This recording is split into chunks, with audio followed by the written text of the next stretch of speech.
Okay, hello and good evening, dear students. Today we are going to talk about Ted Hughes, and we will discuss about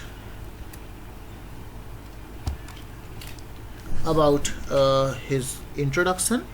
About we will talk about analysis of one or two poems, and we will later on take up one poem which is there in the LT grade syllabus. We will talk about his poetic influences, his first anthology, that was The Hawk in the Rain, and we will talk about Leonard Baskin, who, in a way, uh, you know, you can say that motivated Ted Hughes to write about a very famous series of poem which is called Crow Poems. तो इन सब की बातें करेंगे और शुरुआत करते हैं हम टेड ह्यूज़ के लाइफ से। तो 1930 में उनका जन्म हुआ था और 1998 में उनकी डेथ हुई थी। 1998 तक वो पोएट लॉरिएट थे और 1984 में वो पोएट लॉरिएट बने थे।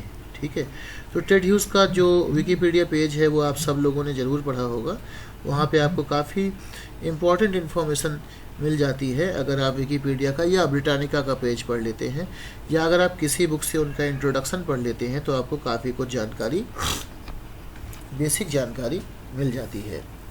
राइट, 17 अगस्त को उनका जन्म हुआ था और 28 अक्टूबर 1998 को उनकी डेथ हुई थी। पोइट भी हैं, ट्रांसलेटर भी हैं, चिल्ड्रन राइटर्स भी हैं, और उन्होंने कब चिल्ड्रन वाली राइटिंग की है सब बातें हम करेंगे। कुछ लोग उनको best poet of his generation कहते हैं और वो 20th सेंचुरी के ग्रेटेस्ट राइटर्स में से एक हैं। जैसा कि मैंने पहले बताया, 1984 में वो पोएट लॉरिएट अपॉइंट किए गए थे और उनकी डेथ जब हुई 1998 में, तब तक वो पोएट लॉरिएट थे। ठीक है, और द टाइम्स मैगज़ीन ने जो सबसे फेमस 50 ग्रेटेस्ट ब्रिटिश राइटर्स की लिस्ट पब्लिश की थी 1945 से, उसमें इनका भी नाम है। तो इन सब चीज़ों को ध्यान में रखते हुए आपको समझ में आएगा कि टेड ह्यूज़ एक काफ़ी महान पोइट हैं और एक ऐसे पोइट हैं जिनको हर एक सिलेबस में, हर एक कोर्स में पढ़ा जाना चाहिए। बिना उनके अगर आप सोचो कि एमए कर लो, बिना उनके अगर आप ये सोचो कि आप लिटरेचर का अच्छा ज्ञान प्राप्त कर लो, तो वो नहीं होने वाला है। उनका जन्म हुआ तो उनका नाम एडवर्ड जेम्स ह्यूज़ था, बाद में टेड ह्यूज़ उनको कहा गया, और जैसा कि मैंने बताया 17 अगस्त 1930 को उनका जन्म हुआ था और West Riding region of Yorkshire में उनका जन्म हुआ था। इनके फादर विलियम ह्यूज़, अच्छा कुछ लोग उनको ह्यूजेस बोल देते हैं, कुछ ह्यूज़ बोल देते हैं, इसमें कभी कभी आपको डाउट हो सकता है, तो डाउट करने की कोई आवश्यकता नहीं है। ह्यूज़ ही है, ह्यूजेस नहीं है। ह्यूजेस बोलने की आवश्यकता नहीं है, ह्यूज़ बोलना काफ़ी है। बट अगर कभी ह्यूजेस किसी ने बोल दिया तो उसमें कोई बहुत बड़ी दिक्कत नहीं है। फादर इनके एक कारपेंटर थे, शॉपकीपर थे, और उन्होंने फर्स्ट वर्ल्ड वार में नौकरी की थी, और इसलिए जो है उनकी जो पोइट्री है उस पर आपको काफ़ी इम्पैक्ट दिखाई देगा आपको वर्ल्ड वार का। तो वार पोएम्स भी इन्होंने लिखी हैं, बिकॉज इनके फादर एक वार वेटरन थे, वार में हिस्सा लिया था उन्होंने। तो इसलिए क्या है कि उनकी जो पोएम्स हैं आपको उसमें दिखेगा कि जो वार है उसको वो आइडियलाइज नहीं करते, वो वार को रोमांटिक तरीके से नहीं देखते, वो सैनिकों को बहुत बहादुर हों, मातृभूमि की रक्षा करने के लिए जा रहे हों, इस तरीके से नहीं देखते हैं, बल्कि वो इस तरीके से देखते हैं कि जो है वार एक बहुत ही ख़राब चीज़ है और इसमें जो लोग हिस्सा ले रहे हैं वो मजबूरी में हिस्सा ले रहे हैं, कोई उनको शौक़ नहीं है वार में हिस्सा लेने का। The bleak moors and skies of Yorkshire, its wind, rain and shiny hills formed the images of pitiless natures in Hughes's poems. तो जैसा कि मैंने आपको बताया अभी 2 स्लाइड पहले कि इनका जो जन्म हुआ था वो यॉर्कशायर में हुआ था। यॉर्कशायर एक ऐसी जगह है जहाँ पर जो नेचर है उस नेचर का प्रभाव टेड ह्यूज पर काफ़ी ज़्यादा पड़ता है। यॉर्कशायर आप किसी अपने उत्तर प्रदेश के ज़िले की तरह ही मान सकते हैं, इलाहाबाद या लखीमपुर खीरी या कुछ ऐसा। तो यॉर्कशायर जो है वो एक बैरन जगह है जहाँ पे आपको जो वहाँ के स्काईज़ हैं उनमें कोई बहुत ज़्यादा एक्साइटमेंट हो, बहुत ज़्यादा रोमांटिसिज्म हो, ऐसा नहीं है। वहाँ की हवा, वहाँ की बारिश, वहाँ की पहाड़ियाँ जिनमें चमक काफ़ी है, ये सारी जो इमेजेस हैं जो ह्यूज़ बचपन से उन चीज़ों को देखते हुए उनके साथ बड़े हुए हैं।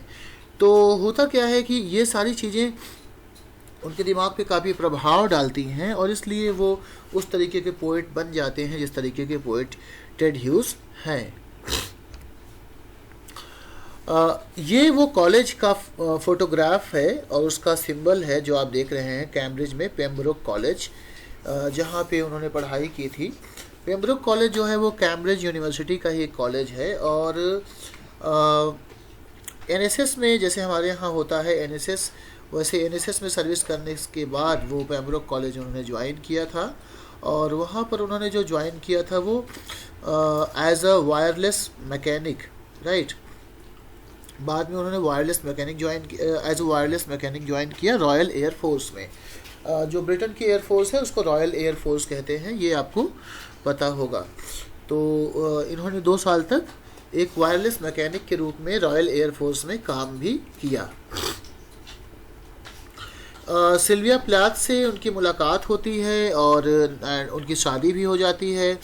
सिल्विया प्लाथ जो है वो भी कैम्ब्रिज यूनिवर्सिटी की ही स्टूडेंट थी और वो वहाँ पे फुल ब्राइट स्कॉलरशिप पर पढ़ाई करने आई थी। फुल ब्राइट स्कॉलरशिप जो आज भी अवेलेबल है, अगर आप लोग उसको प्राप्त करना चाहें तो कर सकते हैं।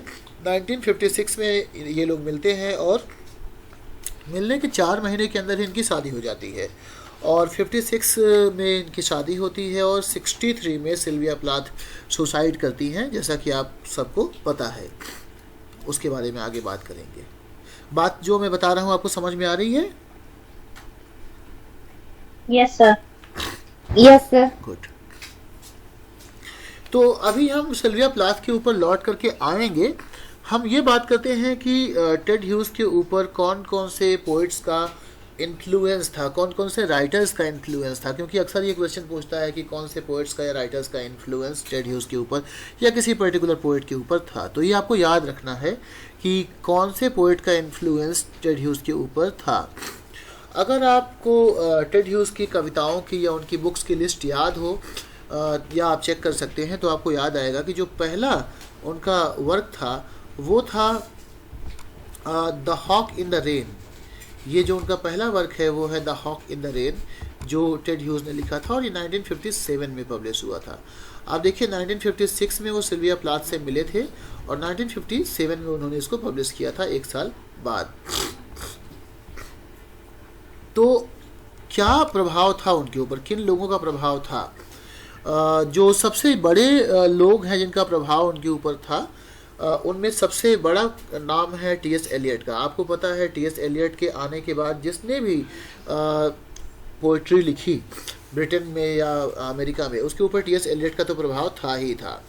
अब क्योंकि वो डिलन टॉमस को आप सब जानते हैं, डिलन टॉमस का भी काफ़ी प्रभाव है और साइकोलॉजिकल एस्पेक्ट इनकी पोइट्री में काफ़ी ज़्यादा पाया जाता है और डी.एच. लॉरेंस जो है वो साइकोलॉजिकल और सेक्सुअल एस्पेक्ट जो है उसके लिए काफ़ी ज़्यादा जाने जाते हैं, इसलिए डी.एच. लॉरेंस का भी काफ़ी ज़्यादा प्रभाव इनकी पोएम्स पे आपको दिखाई देगा। ठीक है, ये समझ में आ गया आपको कौन कौन से पोएट्स का प्रभाव है? Yes sir. Okay, yes sir. अब आगे बढ़ते हैं। तो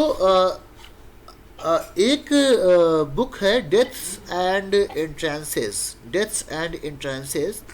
ये डिलन टॉमस की पोइट्री का कलेक्शन है, डेथ्स एंड एंट्रांसेस, राइट। ये भी एग्जाम में पूछा जा सकता है, काफ़ी इंपॉर्टेंट पोएम है, राइट।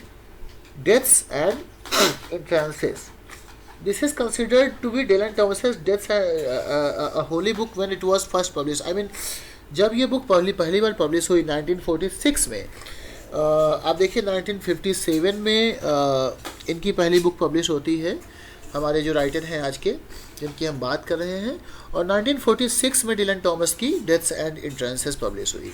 तो 1946 में इसको ये पढ़ते हैं, या उसके बाद वो उसको इस पोएम को पढ़ते हैं, इनकी पोएम्स को, डिलन थॉमस को, और उससे काफ़ी प्रभावित होते हैं हमारे पोएट। इसके अलावा जो इनके ऊपर प्रभाव था वो है W.B. येट्स का, G.M. हॉपकिंस का, राइट, एंड रैंसम हो गए, शैपिन, हॉवेल, मेरविन, वेल्बर। ये वो पोएट्स हैं जिनका काफ़ी ज़्यादा प्रभाव हमारे पोएट के ऊपर है, हमारे टेड ह्यूज़ के ऊपर है, राइट। और अगर आप अमेरिकन पोएट्स की बात करें तो ये नाम है जो मैंने अभी बताए, और उसके पहले जो है वो ब्रिटिश या आयरिश पोएट्स हैं। विलियम ब्लेक के बारे में आप सब लोगों ने पढ़ा है, और विलियम ब्लेक बहुत इम्पोर्टेंट पोएट हैं। He also deeply influenced Ted hues, मतलब टेड ह्यूज़ को विलियम ब्लेक ने भी काफ़ी प्रभावित किया। और रॉबर्ट ग्रेव्स की एक बुक है the white goddess. Robert Graves भी एक पोएट हैं, उनकी बुक का नाम है द वाइट गॉडेस। तो जो द वाइट गॉडेस है, इस बुक ने को भी टेड ह्यूज़ ने पढ़ा, और आप जब टेड ह्यूज़ की कविताओं को पढ़ेंगे तो आपको लगेगा कि वास्तव में ये जो राइटर्स हैं, इन राइटर्स का कितना उनके ऊपर इम्पैक्ट है, अगर कभी आप डिटेल स्टडी करने के लिए जाएं तो। बट इन लोगों के नाम तो आपको पता होने ही चाहिए कम से कम। 1956 में hues started composing poems with a vivid sense of purpose, मतलब जो उनका पर्पस था पोइट्री लिखने का वो काफ़ी विविड था। विविड का मतलब बहुत ही यूनिक और क्लियर सा था, वैरायटी थी उसमें। और 1956 में उन्होंने लिखना शुरू किया। 56 ही वो साल था जब वो सिल्विया प्लाथ से मिलते हैं, मतलब उनकी वाइफ से मिलना, या होने वाली वाइफ से मिलना, और शादी करना, और कविताएं लिखना शुरू करना लगभग साथ साथ ही होता है। और एक लिरिक का कॉन्टेक्स्ट था, एक कविता लिखने की आप कह लीजिए कंपटीशन था जिसमें वो भाग लेते हैं। Sir, your voice is not clear. Okay, is it not clear? We can't understand anything. Okay, is it not clear to everyone or is it not clear to one person? Sir, clear है sir voice. अच्छा, तो बेटा अगर एक person को clear नहीं है तो प्लीज चेक योर इंटरनेट। अगर सबको क्लियर नहीं है तो फिर मेरे इंटरनेट में दिक्कत होगी। नहीं सर, हम लोग को क्लियर है। ओके सर, ऑलरेडी क्लियर है। Okay, right. सो जो सिल्विया प्लाथ है, entered a collection of his lyrics in a contest, right? The prize of which was publication by Harper. Harper, या जो हार्पर कॉलिंस है, आपको जैसा आपको पता है, वो बहुत ही फेमस पब्लिकेशन है। तो जो कंपटीशन था उसमें सिल्विया प्लाथ इनकी वाइफ भी थी और ये भी थे, और इन लोगों ने उसमें कम्पीट किया। और कम्पीट करने के बाद उसमें ये था कि जो भी व्यक्ति इसमें जीतेगा उसकी कविताओं को पब्लिश किया जाएगा, ठीक है, ये कहा गया था। सर प्लीज एक बार और समझा दीजिए, ये Plath entered a collection of his lyrics. Okay, I'll explain again. This was a competition where Sylvia Plath, इनकी जो होने वाली वाइफ थी, उन्होंने भी पार्टिसिपेट किया था और इन्होंने भी पार्टिसिपेट किया था। उसमें रिजल्ट ये था कि जो भी जीतेगा उसकी पोएम्स को एक बहुत बड़े पब्लिकेशन, हार्पर पब्लिकेशन से पब्लिश किया जाएगा। इसमें जो जजेस थे वो बहुत फेमस थे। W.H. ऑर्डन जैसे पोएट थे, स्टीफन स्पेंडर थे, मैरिन मूर थे। ये लोग बहुत फेमस, मतलब आप समझ सकते हैं कितने बड़े नाम थे ये। और जहाँ तक रही बात टेड ह्यूज़ की, तो तब तक तो इनका कोई नाम नहीं था। तो इन्होंने उस कंपटीशन को जीता, और ठीक है, इनकी स्क्रिप्ट को पब्लिश करने के लिए सेलेक्ट किया गया। Okay okay sir, right, thank you. तो 1957 में इनकी बुक आती है the Hawk in the Rain, और ये आप देख सकते हो जो पहला पब्लिकेशन था, पोएम्स बाय टेड ह्यूज़, और ये 1957 में पब्लिश होती है। लंदन से पब्लिश होती है और न्यूयॉर्क से भी पब्लिश होती है, राइट। और लंदन और न्यूयॉर्क दोनों जगह पे इसको बहुत ज़्यादा तारीफ मिलती है। और हॉक रूस्टिंग इसकी एक पोएम है जो 1960 के हॉक रूस्टिंग एक दूसरी पोएम है जो 1960 में पब्लिश होती है, जो इनका नेक्स्ट वॉल्यूम है पोइट्री का उसमें। तो जैसे मैंने बताया पहला वाला जो वॉल्यूम था the Hawk in the Rain, इसमें कुछ कविताएं थी, इसके बारे में आप पढ़ सकते हो। और जो दूसरा इनका वॉल्यूम है वो है लुपरकिल, LUPERCA लुपरकिल, ये 1960 में आया है। और लुपरकिल की एक पोएम है जिसका नाम है हॉक रूस्टिंग। लुपरकिल की एक पोएम है जिसका नाम है हॉक रूस्टिंग। ओके, तो हॉक रूस्टिंग एक इम्पॉर्टेंट पोएम है। वैसे तो LT ग्रेड के सिलेबस में ये नहीं है, लेकिन ओवरऑल ये बहुत ही इम्पॉर्टेंट पोएम है, इसके लिए हम इसके बारे में थोड़ी बहुत बातें करेंगे क्योंकि नेट के सिलेबस में ये है। तो हॉक आपको पता है एक बर्ड होता है, और आप सब लोगों ने हॉक का फोटो तो देखा ही होगा। अगर आपने नहीं देखा तो मैं आपको एक हॉक की इमेज दिखा देता हूँ।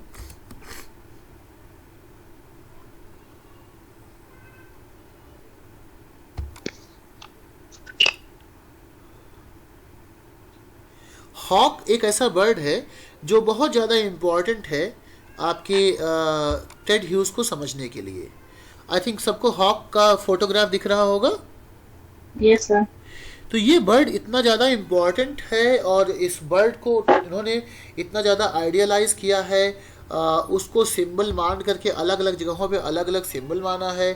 तो ये समझने वाली बात है कि ये हॉक आखिर इतना इम्पॉर्टेंट बर्ड क्यों है और इसकी क्या खास बातें होती हैं जिसकी वजह से इसको उन्होंने सेलेक्ट किया। वो हॉक की जगह किसी और बर्ड को भी सेलेक्ट कर सकते थे, है ना। जी सर। तो हम थोड़ा सा हॉक के बारे में जानने की कोशिश करेंगे। तो hawks are birds of prey, ये बर्ड्स ऑफ प्रे हैं। विकिपीडिया के पेज से अगर आप देखेंगे तो ये बर्ड्स ऑफ प्रे का मतलब ये शिकारी बर्ड होता है जो बहुत ऊंचाई पर बैठता है और वहाँ बैठ करके अपने पंजे बहुत पेड़ की डाल पे बैठा करके वहाँ से देखता है। और ये इसलिए इतना ज़्यादा पावरफुल बर्ड है, ये सिंबल ऑफ पावर है, सिंबल ऑफ एनार्की भी हो सकता है, सिंबल ऑफ अथॉरिटी हो सकता है, सिंबल ऑफ डोमिनियन हो सकता है। क्योंकि ये इतना बड़ा सिंबल है इसलिए इसको वो यूज़ करते हैं। और ये जो पोएम है आपकी हॉक रूस्टिंग जो बहुत ही फेमस पोएम है, ये Hawk in the Rain, right. इसके पहले अब आपको मैं बता दूं, जो मैंने आपको अभी बताया कुछ देर पहले कि the Hawk in the Rain आया था ये 1957 में, है ना। ये क्लियर है। और मैंने बताया लुपरकिल आया 1960 में। अब देखिए जो हॉक है वो दोनों में है, the Hawk in the Rain में भी है और लुपरकिल में भी है। इतना क्लियर है जी सर। लेकिन जो दोनों जो हॉक हैं उसकी आइडेंटिटी में डिफरेंस है।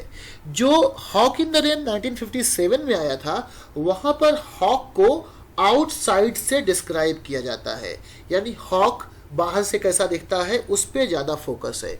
लेकिन जो लुपरकिल आता है 1960 में तो हॉक को इनसाइड से एक्सप्लोर किया जाता है, यानी हॉक की साइकोलॉजी को एक्सप्लोर किया जाता है, हॉक क्या सोचता है, कैसे बिहेव करता है, इसको एक्सप्लोर किया जाता है। So the difference between 1957 and 1960 is that in 1957 hawk has been dealt outsidely, whereas in the 1960 Lupercal hawk has been dealt from the inside. Is that okay? Yes sir. Okay. Now Hawk Roosting जो poem है हम उसका analysis थोड़ा बहुत उसको समझने की कोशिश करेंगे। अगर मैं आपको हॉक रूस्टिंग का टेक्स्ट थोड़ा सा दिखा दूं तो आपको और बेहतर आइडिया हो सकता है। Therefore I would like you to look at the text of the Hawk roasting.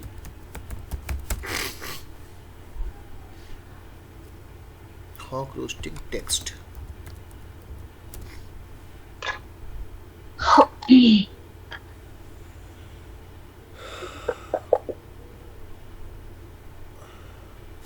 Okay guys, so here is the hawk roasting text and I hope you can read it, right? Should I can you read it? Yes sir. Okay, so let's read some of the lines because we are not dealing with this poem completely. we are just trying to understand Ted Hughes. Therefore we will not study it line wise, rather we will try to understand कि ये जो idea पूरा hoc वाला है वो है क्या. ठीक है. जी सर. तो वो कहते हैं कि I sit in the top of the wood, my eyes closed, in action, no falsifying dream, between my hooked head and hooked feet, or in sleep rehearse, perfect kills and eat. सो ये hoc है, ये बहुत ऊंचाई पर एक would पे बैठा हुआ है और वो कह रहा है कि मैं यहाँ बैठा हूँ, मेरी आंखें बंद है, इस समय मैं कोई एक्शन नहीं कर रहा हूँ, मैं मनुष्यों की तरफ फाल्सीफाइंग झूठे सपने नहीं देख रहा हूँ, मेरे मुड़े हुए सर और मेरे मुड़े हुए पैरों की सहायता से मैं बैठ करके सोने की प्रैक्टिस कर रहा हूँ और मैं ये सोच रहा हूँ कि जब मैं अटैक करूँगा किल करने के लिए तो वो किल परफेक्ट होगा और मैं उसको परफेक्टली ईट कर लूँगा जिसको भी किल करूँगा. तो ये दिखा रहा है कि हॉक कितना कमांडिंग है, कितना कॉन्फिडेंस है उसको अपने ऊपर और कितना ज़्यादा वो ये सोचता है कि वो सब कुछ कर सकता है जो वो करना चाहे. The convenience of the high trees, the air's buoyancy and sun's ray are of advantage to me and the earth's face upward for my inspection. वो कह रहा है पूरा का पूरा नेचर मेरे लिए है, सब कुछ मेरे लिए ही बनाया गया है, मैं ही इस नेचर को कंट्रोल करने वाला हूँ. My feet are locked upon the rough bark. It took the whole of creation to produce my foot. My each feather, now I hold creation in my foot. ये बहुत ही पावरफुल लाइन है. वो बोल रहा है कि It took the whole creation to produce my foot. मेरे पैरों को बनाने के लिए पूरा जो क्रिएशन था उसको बनाया गया है. और वो कह रहे हैं कि वो हॉक कह रहा है कि I hold creation in my foot. वो दिखा रहा है कि पूरी दुनिया जो है, पूरी जो क्रिएशन है उसको वो उसके कब्जे में है. राइट. आप सोचिए कि कितना बड़ा सिंबल है. It may refer to a dictator, you know, kind of person, और हिटलर को भी रिफर कर सकता है या किसी बहुत बड़े आदमी को रिफर कर सकता है. राइट. तो हॉक के मल्टीपल की पकड़ बहुत मजबूत है. यस यस, पकड़ तो मजबूत है बट वो कह रहा है पूरी दुनिया ही मेरे कब्जे में है ना. यस. और fly up and resolve it all slowly. I kill where I please. I kill where I please. आप देखिए लाइन की पावर देखिए. I kill where I please. जहाँ मेरा मन करता है वहाँ मैं मारता हूँ, वहाँ मैं शिकार करता हूँ, मुझे कोई रोक नहीं सकता है. Because it is all mine. There is no sophistry in my body. My manners are tearing off heads. The allotment of death for the one path of my flight is direct. Through the bones of the living, no arguments assert my right. The sun is behind me. Nothing has changed once since I began. My eye has permitted no change. I am going to keep things like this. और last वाली line देखो, बोलता है I am going to keep things like this. मैं चीज़ों को जैसे चाहूँगा वैसा ही रखूँगा, अपने हिसाब से रखूँगा और कोई मेरे साथ कुछ नहीं कर सकता है. और जो आपका सेकेंड लास्ट स्टैंजा है उसकी आखिरी लाइन देखिए. No arguments assert my right. मेरे अधिकार को किसी आर्गूमेंट के द्वारा चैलेंज नहीं किया जा सकता, मैं इतना पावरफुल आदमी हूं. Do you get this?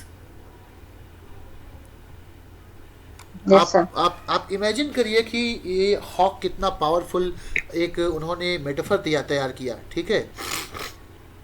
तो इस पूरी पोएम में आप देखेंगे कि the readers are straight away plunged into the hawk's head and its state of mind is imagined and recreated which leave no room for feelings of compassion. दया की भावना के लिए कोई जगह नहीं है हॉक के पास. वो पावरफुल है, जो चाहेगा वो करेगा, कोई कुछ नहीं कर सकता उसका. ओके. हॉक रूस्टिंग एक अगली पोम है जो आपकी 1960 के लुपरकेल में भी आई हुई है. और एक क्रिटिक हैं जिनका नाम है P.R. किंग. उन्होंने काफ़ी लिखा हुआ है टेड ह्यूज के ऊपर और उन्होंने कहा है कि जो हॉक रूस्टिंग है वो a commentary on the power mania apart from being a vivid study of the bird. तो वो कहते हैं कि वो बर्ड की जो जो हॉक रोस्टिंग पोएम है वो बर्ड की स्टडी तो करती है, पावर मैनिया यानी कि जो पावर के लिए लोग पागल हो जाते हैं, क्या क्या नहीं करते हैं, कुछ भी कुर्बान करने के लिए तैयार रहते हैं, उसके ऊपर एक कमेंट्री भी है। तो आप सोचिए कि किस तरीके से टेड ह्यूज लोगों को और उन तानाशाही शासकों को या किसी भी पॉलिटिकल लीडर को एक मैसेज भी देते हैं अपनी पोइट्री के थ्रू। अगर आप हॉक रोस्टिंग का टेक्स्ट पढ़ना चाहें तो वो मैं आपको सॉरी एक मिनट रुकिएगा, हॉक रोस्टिंग तो यही था जो हम लोग पढ़ रहे थे, हॉक रोस्टिंग ही हम पढ़ रहे हैं फिलहाल। The ruminations of the hawk merge with the thought process of some fascist dictator like Hitler, who is ruthless, arrogant, eccentric, and megalomaniac. Leave it. Let's go ahead. The poem also insists on the isolation of the bird and its brutish strength. The hawk prides himself as the apotheosis of power, boasting it took the whole of creation to produce its food and each feather, but now he prides that he holds creation in his foot. So we have already explained it. Hence like the thought fox, और एक और pome है जो बहुत ही famous है इनकी, उसका नाम है द थॉट फॉक्स। वहाँ पे उन्होंने एक फॉक्स को लिया हुआ है। तो आपको मैंने शुरुआत में ही बताया कि जो टेड ह्यूज हैं वो सबसे फेमस है अपनी एनिमल इमेजरी के लिए। जितना एनिमल्स को उन्होंने यूज़ किया है उतना एनिमल्स को किसी और ने यूज़ नहीं किया है। ओके तो okay sir, right, Thought Fox is also a poem too is concern with the symbolic rather than intended one. So जो थॉट फॉक्स है वो भी एक सिम्बॉलिक पोएम है। अब हम थॉट फॉक्स के बारे में थोड़ा सा देखेंगे, उसके बाद हम बात करेंगे जो सिल्विया प्लाथ वाला केस था जिसमें इनको काफ़ी ज़्यादा नुकसान हुआ और डिप्रेशन में जाते हैं ये, हम उसके बारे में बात करेंगे। लेकिन उसके पहले थोड़ा सा हम थॉट फॉक्स के बारे में बात कर लेते हैं। ओके, समझ में आ रहा है बच्चों? Yes sir. Yes sir. Okay, good, very good.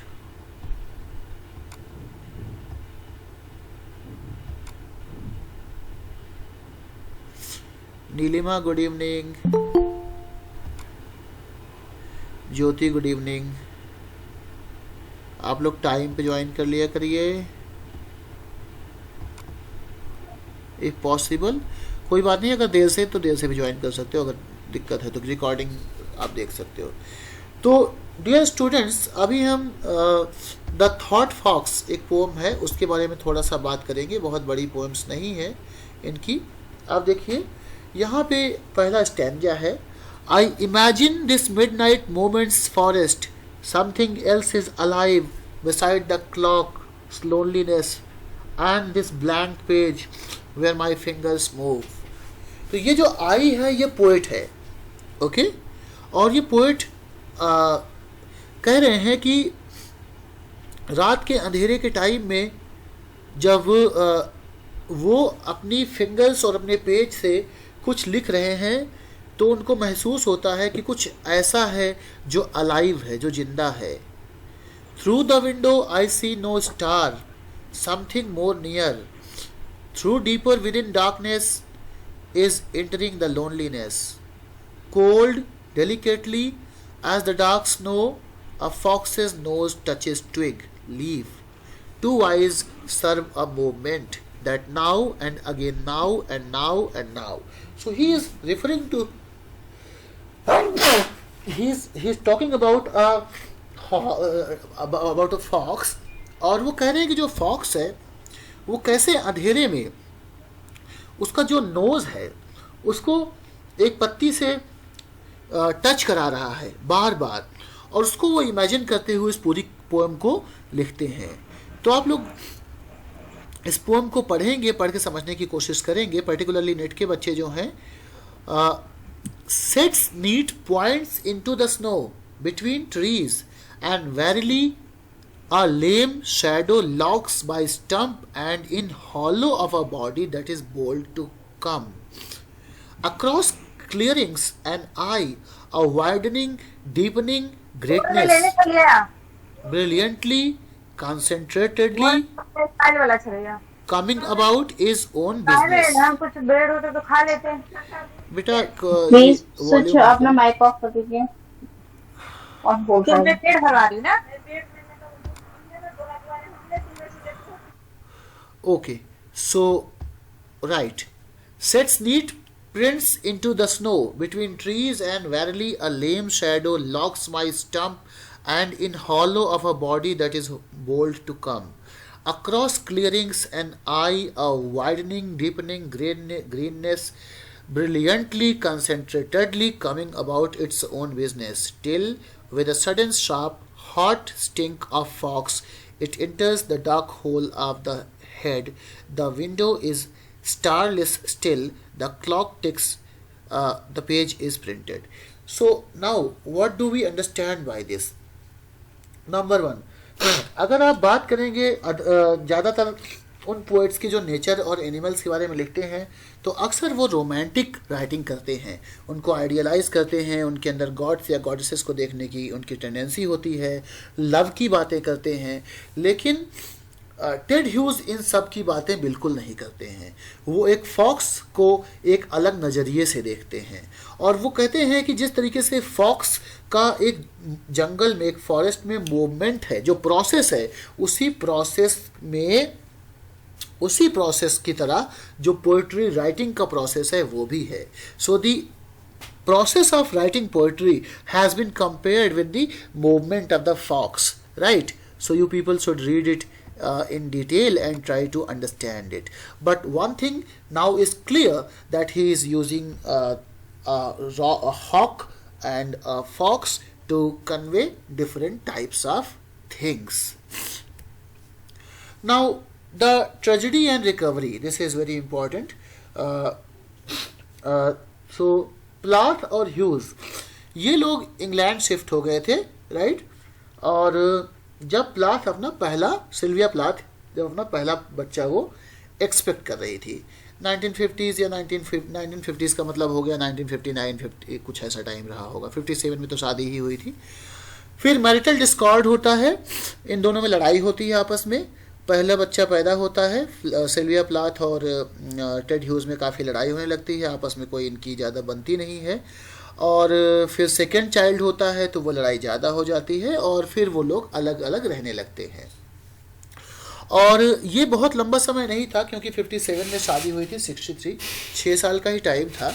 And in 63 Sylvia Plath suicide commit करती हैं और सुसाइड कमिट करने का तरीका बहुत ही ज़्यादा अजीब था, क्योंकि उन्होंने जो सुसाइड कमिट किया वो उन्होंने एक ओवन में अपना हेड डाल दिया और वो मर गई।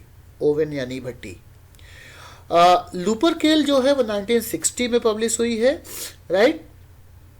और ये जब पब्लिश हुई तो सिल्विया प्लाथ और इनकी जो लड़ाई थी बहुत ज़्यादा नहीं हुई थी। उस समय इनकी दोनों की मिसअंडरस्टैंडिंग थी, right? Following the tragedy huge ceased writing poems and devoted himself to creating children's literature and radio plays. तो जब सिल्विया प्लाथ की डेथ हो जाती है 1963 में तो ह्यूज जो है वो कविताएं लिखना बंद कर देते हैं और वो क्या शुरू करते हैं, वो चिल्ड्रंस लिटरेचर लिखना शुरू करते हैं और रेडियो प्लेज लिखना शुरू कर देते हैं। 1967 में came back with a bang in 1967 with the publication of वुडवो। वुडवो जो है वो एक पोइट्री का कलेक्शन आता है 1967 में। 63 में इनकी वाइफ की डेथ हुई थी, भले ही अलग रहते थे बट प्यार इनके बीच में था और उससे बहुत डिवास्टेटेड थे, टूट गए थे। और ये फिर 4 साल बाद उनका पोइट्री का कलेक्शन आता है वुडवो, राइट? 1970 ह्यूज दोबारा शादी करते हैं और जो उनकी सेकेंड वाइफ थी वो जिनका नाम है कैरल ऑर्चर्ड से शादी करते हैं। ये एक किसान की बेटी हैं और whom he celebrated in his volume entitled Moortown 1979। और अपने उस फार्मर को, उस किसान को उन्होंने जो 1979 में उनका पोइट्री का कलेक्शन आता है जिसका टाइटल है मूर टाउन, उसमें वो आइडियलाइज करते हैं, उसमें वो उसकी काफ़ी तारीफ़ करते हैं। कह लीजिए कि अपने ससुर जी नंबर 2 को उनकी काफ़ी तारीफ़ करते हैं। मूर टाउन जो कि आता है कब, 1979 में, उनकी दूसरी शादी के 9 साल बाद। और वुडवो कब आया था, ये आता है 1967 में, ये सिल्विया प्लाथ की डेथ के 4 साल बाद आता है। और जब वो डिप्रेशन से बाहर आते हैं तो रिकवरी होती है उनकी। फिर इनकी मुलाकात होती है इन भाई साहब से जिनका नाम है लियोनार्ड बास्किन। और लियोनार्ड बास्किन जो हैं इनके साथ ये कोलाबोरेट करते हैं। ये एक अमेरिकन आर्टिस्ट थे और बास्किन ने उनसे कहते हैं कि मेरे लिए आप कुछ राइटिंग करिए, और वो उसको लिखने के लिए तैयार हो जाते हैं। इनकी मुलाकात 57 में हुई थी, लेकिन बाद में इनकी दोस्ती आगे बढ़ जाती है। और बास्किन के कहने पर ही लियोनार्ड बास्किन के कहने पर ही जो कविताएं वो लिखना शुरू करते हैं, उन कविताओं को कहा जाता है the crow poems. Crow poems जो है वो एक बहुत अच्छी सीरीज़ है, बहुत सफल सीरीज़ है। और क्रो पोएम्स जो है वो ब्रिटिश लिटरेचर में बहुत ज़्यादा अच्छा स्थान प्राप्त कर चुकी है, बहुत ही फेमस हुए है। तो बास्किन जो है वो एक, जैसा कि मैंने बताया कि एक आर्टिस्ट थे, तो जब वो ड्राइंग बनाते थे तो उनको लग रहा था कि उनकी ड्राइंग्स के साथ कुछ कविताएं जोड़ दी जाएं, तो कविता और ड्राइंग दोनों आपस में जुड़ जाएंगी तो बहुत मज़ा आएगा, ऐसा उनको लगता था। तो उन्होंने इसके लिए अप्रोच किया अपने पुराने दोस्त टेड ह्यूज़ को और कहा कि क्या तुम मेरे लिए कुछ कविताएं लिख सकते हो। तो उन्होंने कहा हाँ मैं बिल्कुल लिख सकता हूँ। और टेड ह्यूज़ ने फिर क्रो पोएम्स की सीरीज़ बनाई जो बहुत ही फेमस है। और इसी में से एक जो पोएम है आपका द क्रो अलाइट, जो आपके कोर्स में है, आपके LT ग्रेड वाले कोर्स में है, जो LT ग्रेड के बच्चे हैं उनके लिए ये स्पेशल होगा। केव बर्ड्स 1975 में आया और रिवाइज किया गया 1978 में। तो केव बर्ड्स क्या है? केव बर्ड्स भी एक पोइट्री का कलेक्शन है जो बास्किन के लिए लिखा गया था। ज़्यादातर इसमें आपके ये हैं क्रो पोएम्स हैं, है ना। केव बर्ड्स में ज़्यादातर क्रो पोएम्स हैं। ये 1975 में आया है, इसका रिवीजन आया है 1978 में, और मून वेल्स आया है 1976 में। ये सारे उनके कोलाबोरेशंस हैं जो लियोनार्ड बास्किन के साथ उन्होंने किया था। तो एक क्वेश्चन आ सकता है कि लियोनार्ड बास्किन किसके साथ एसोसिएटेड है। दूसरा आ सकता है कि क्रो पोएम्स जो हैं वो किसके प्रभाव में लिखी गई हैं। तीसरा आ सकता है कि क्रो पोएम्स का कौन कौन सा आपका वो है आपका कलेक्शन है। चौथा आ सकता है कि जो आपकी द क्रो अलाइट है उसकी लाइंस पूछ सकता है, उसकी मीनिंग पूछ सकता है। तो उन सब के बारे में हम बात करेंगे। तो हम बात कर रहे हैं क्रो पोएम्स की, right. Crow poems crow poems इसके आगे कल पढ़ाऊं या कंटिन्यू कर लूं?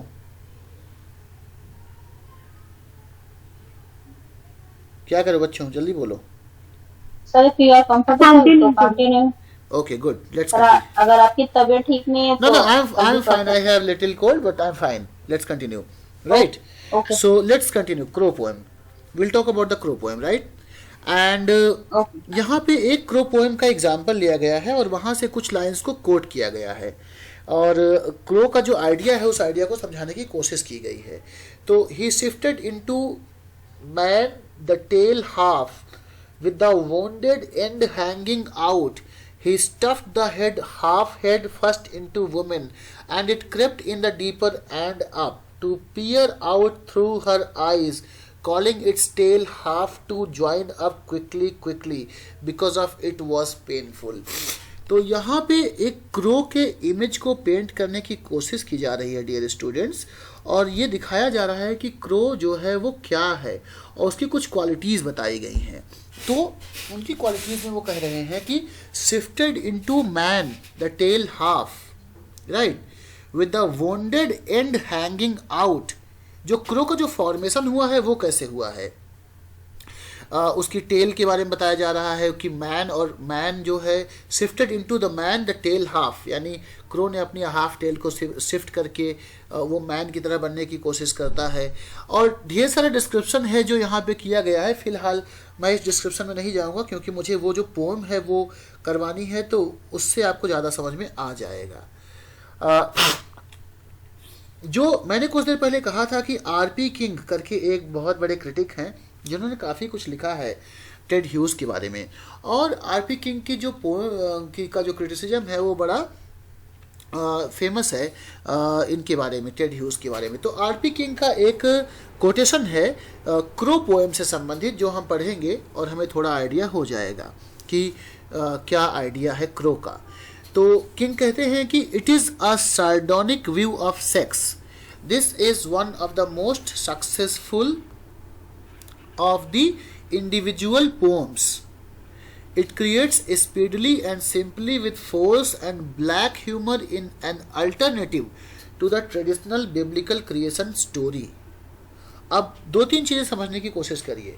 पहला, जो क्रो है उसका जिक्र बहुत सारे पोएट्स ने नहीं किया है। अगर आप एडगर एलन पो की बात करेंगे तो उन्होंने द रेवन करके एक पोएम लिखी है जो आपको याद होगी, या नहीं याद है तो आप देख सकते हो, द रेवन, राइट। यहाँ पर पोएट ने क्या किया है, ज़्यादातर जो ब्रिटिश पोएट्स करते थे वो जो बाइबल में जो इमेजेस दी गई हैं, बाइबल में जो बर्ड्स दिए गए हैं उनको उठाकर उन्हीं के ऊपर कविताएं लिखा करते थे। लेकिन टेड ह्यूज ने ऐसा नहीं किया, उन्होंने नेचर से कविताएं सुनाई, राइट, नेचर से ही इमेजेस उठाई, और उन्होंने बाइबल से बहुत ज़्यादा इमेजेस नहीं ली। वैसे ऐसा नहीं है कि क्रिश्चियन इमेजेस नहीं है उनके पास, बिल्कुल हैं, लेकिन उन्होंने खुद की इमेजेस क्रिएट करने की कोशिश की है। तो क्रो की हेल्प से सार्डोनिक व्यू ऑफ सेक्स को दिखाने की कोशिश की गई है, ऐसा आरपी किंग कह रहे हैं, राइट। सार्डोनिक व्यू का मतलब होता है कि एक ऐसा व्यू जिसमें आप किसी दूसरे के प्रति ज़्यादा रिस्पेक्ट ना रखें, सिर्फ जो आप सोचते हैं उसी को सही माने। This is one of the most successful of the individual poems. ये तो ठीक है कि सबसे सक्सेसफुल पोएम्स में से एक है तो छोड़ देते हैं। It creates speedily and simply with force and black humour. अब यहाँ देखिए दो बातें हैं, पहला है फोर्स और दूसरा है ब्लैक ह्यूमर। ब्लैक ह्यूमर आपको शेक्सपियर में भी मिलेगा। ब्लैक ह्यूमर का मतलब हुआ कि ऐसा मजाक जिसमें दुख भी छिपा हुआ हो, राइट।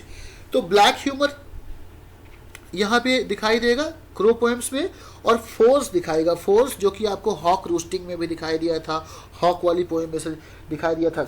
इन चीज़ों को पोएट ने यूज़ किया है किसकी जगह पे, ट्रेडिशनल बिब्लिकल स्टोरीज।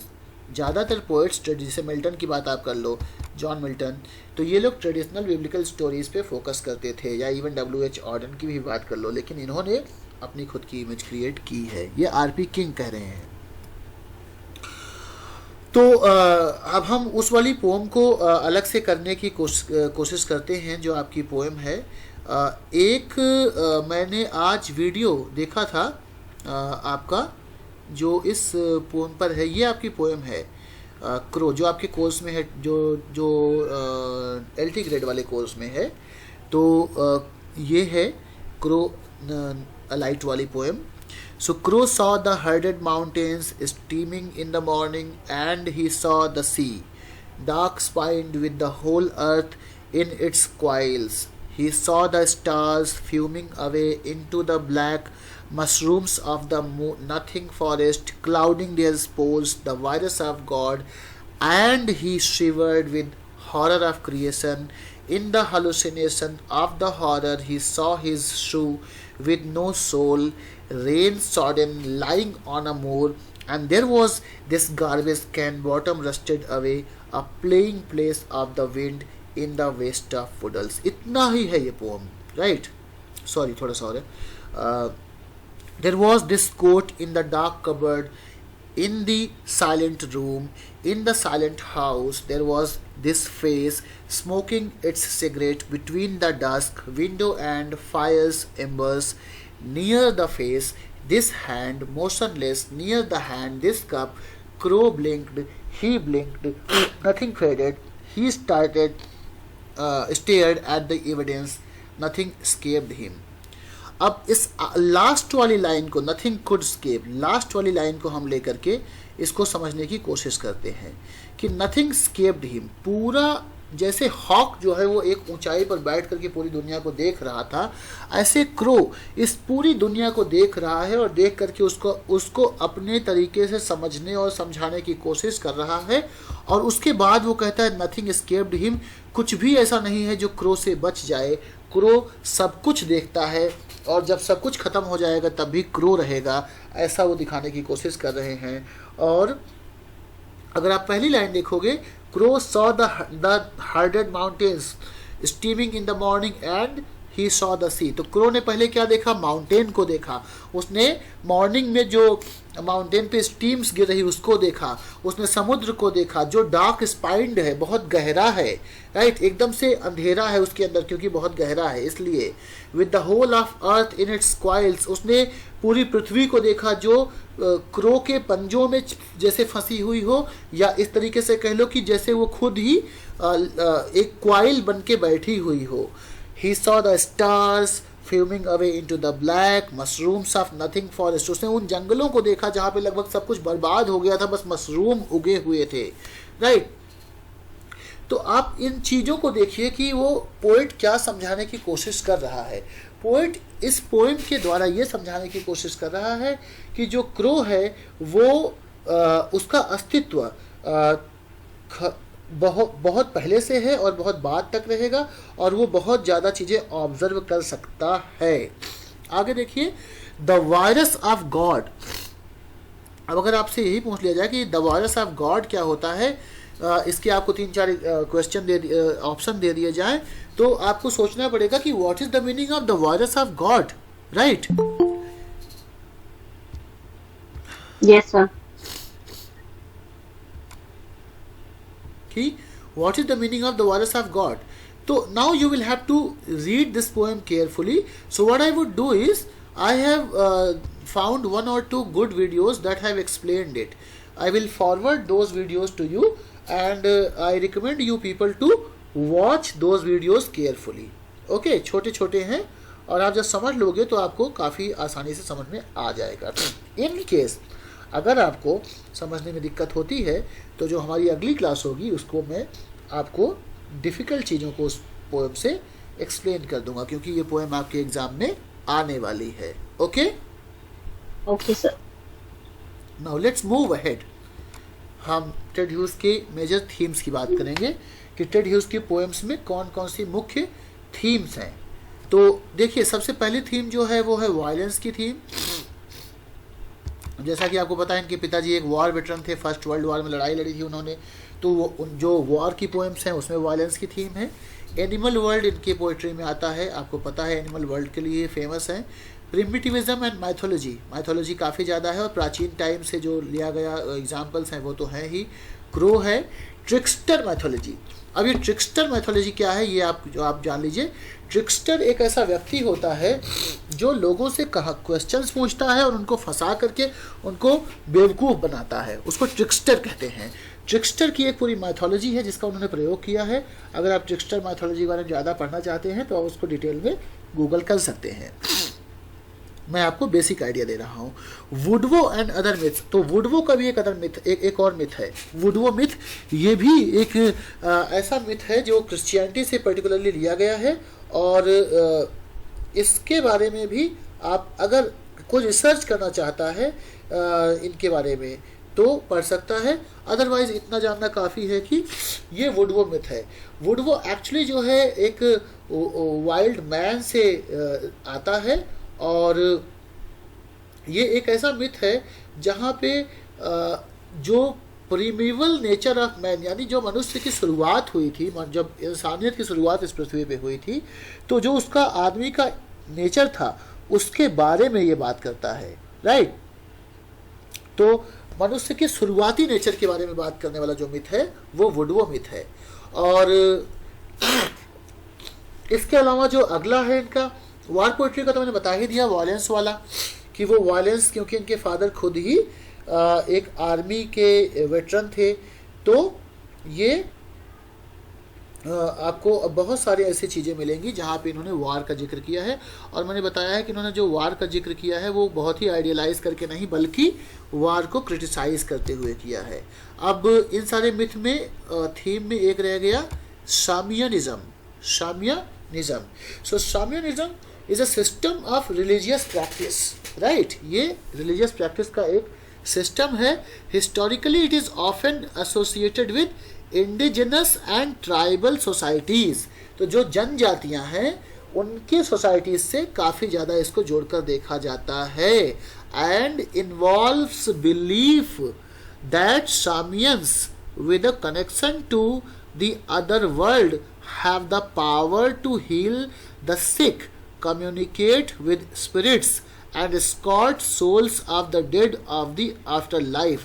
ऐसा माना जाता है कि जो शामियन लोग हैं इन लोगों के अंदर पावर होती है कि ये उन बीमारियों का भी इलाज कर सकते हैं जिनका इलाज नॉर्मली नहीं होता है.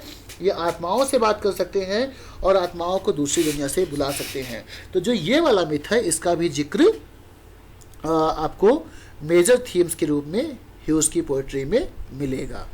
राइट. ह्यूज ने पोइट्री के बारे में क्या कहा है ये आप देख लीजिए. वो कहते हैं कि poetry in the making, he says poetry in the making says that the secret of writing poetry, मतलब उनकी जो बुक है उसका नाम है पोइट्री इन द मेकिंग, जिसमें उन्होंने ये कहा है पोइट्री इन द मेकिंग में ये उन्होंने स्टेटमेंट दिया है. और ह्यूज कहते हैं कि the secret of writing poetry successfully is, अगर आप सक्सेसफुली पोइट्री लिखना चाहते हैं तो. अब ये पूछ सकता है कि ये स्टेटमेंट किसका है क्योंकि बहुत फेमस है. ठीक है. अगर आप सक्सेसफुली पोइट्री लिखना चाहते हैं तो आपको क्या करना चाहिए? To imagine what you are writing about. जो भी आप लिख रहे हैं उसको आपको इमेजिन करना चाहिए. सी इट, उसको देखना चाहिए. लिव इट, उसको जीने की कोशिश करनी चाहिए. And just look at it, और उसको देखते रहना चाहिए. टच इट, उसको महसूस करना चाहिए, टच करना चाहिए, स्मेल करना चाहिए, लिसन करना चाहिए. और अगर पॉसिबल हो तो जिस चीज़ के बारे में आप पोइट्री लिख रहे हैं आपको अपने आप को उसी में कंप्लीटली परिवर्तित कर लेना चाहिए. यानी अगर आप एक क्रो के बारे में कविता लिख रहे हैं तो आपको क्रो बन जाना चाहिए, उसमें इन्वॉल्व हो जाना चाहिए. ऐसा टेड ह्यूज पोइट्री के बारे में कहते हैं. तो थॉट फॉक्स के बारे में हमने बात की है. कल हम थोड़ा सा और बात करेंगे, आपके क्वेश्चंस को लेंगे और कुछ और स्लाइड्स को लेकर के इसको कंप्लीट करेंगे. और ह्यूज पे कुछ क्वेश्चंस जो आए हैं पिछले सालों में, उन क्वेश्चंस को भी हम सॉल्व करने की कोशिश करेंगे. ये देखेंगे कि ह्यूज पे क्या क्या क्वेश्चंस पहले आए हैं और क्या क्या बन सकते हैं. राइट. कल एक और क्लास हम ह्यूज पे लेंगे और टेड ह्यूज हमारा कंप्लीट हो जाएगा. Is that all right? Okay, sir. Now if you have any questions or doubts